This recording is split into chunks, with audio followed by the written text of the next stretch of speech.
Good evening, good evening, and good evening. I want to welcome you all to another episode of Whisper Wednesday. We are on episode 6. We took a break for the holiday last week, and we're back. I want to thank everyone for joining in. As I always say, you could be any place, but you are here on this Wednesday with me, with a glass of wine and poetry reading. As I always do, I tell you to clear your mind, clear your thoughts, and open your ears and close your eyes. We're going to have a special guest this evening. Brother hails from Michigan, and he has been a partner in doing this since day one, and he's submitted his poems. And I have to give a huge shout out to my man Dwayne Hall, and I'm going to be bringing him in later on in this episode of Whisper Wednesday to submit his poem. And as I always say, you guys can submit yours, and if you want to be brought on, I'll bring you in. The more the merrier. That's what this is all about. So we're going to start off real quick with just from a gentleman who this is his first time submitting a poem to me, and he goes by the name of Keith Watkins. And Keith has been telling me that he's going to submit a poem and submit it, and he finally did. So I got to give him a huge shout. All right. So this goes to Keith Watkins, and the title of his poem is Annapolis Strong. Annapolis strong a week ago. A mass shooting took place. Businesses locked down, traffic out of control, family members not able to connect with loved ones. Annapolis has always been a town of boutiques, seafood, and our United States Naval Academy. As we heal from this tragic event, there's one thing we forever will be, and that's Annapolis Strong by Keith Watson. Oh man, I like that. That's right. Continue to lift those families in prayer that lost a loved one last week in Annapolis. Tragic.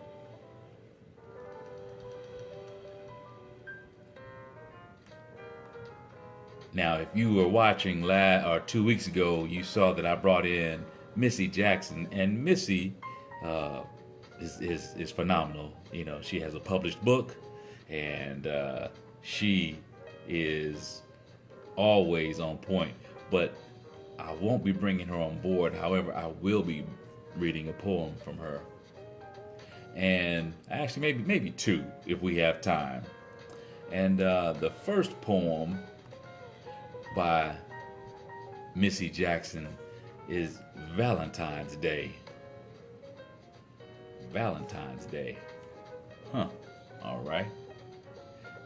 Once again, close your eyes, open your ears, and sip on a glass of wine while I recite Valentine's Day by Missy Jackson.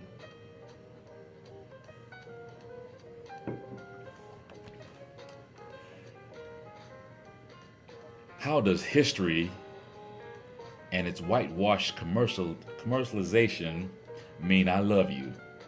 Somehow, I am unloved and unlovable every other day of the year.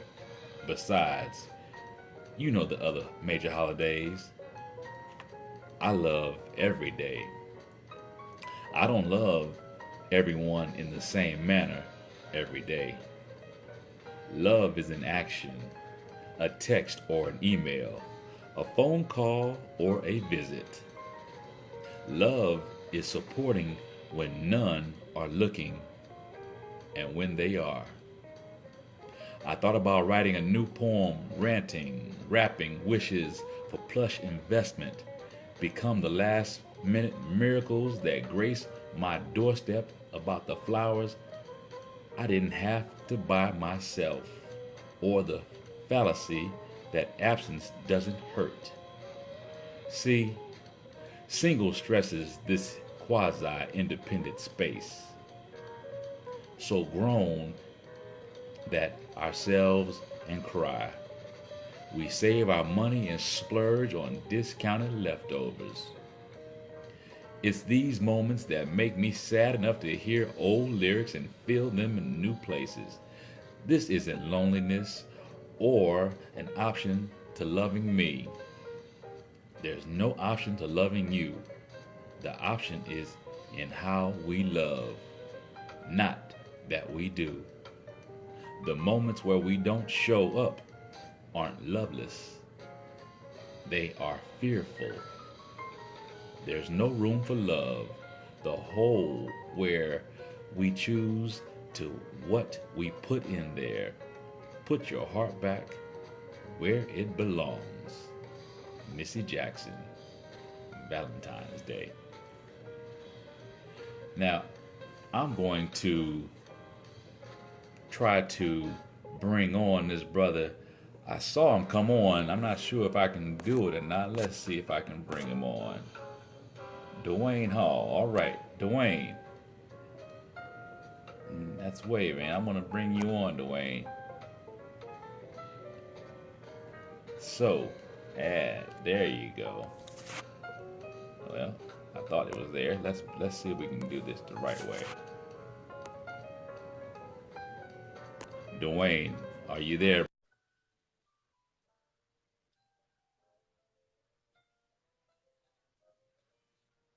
Dwayne, are you there? Okay, we're going to go on to the next poem, and this is by James Jones. Dwayne is there. How's it going, Captain? Good evening. Good evening.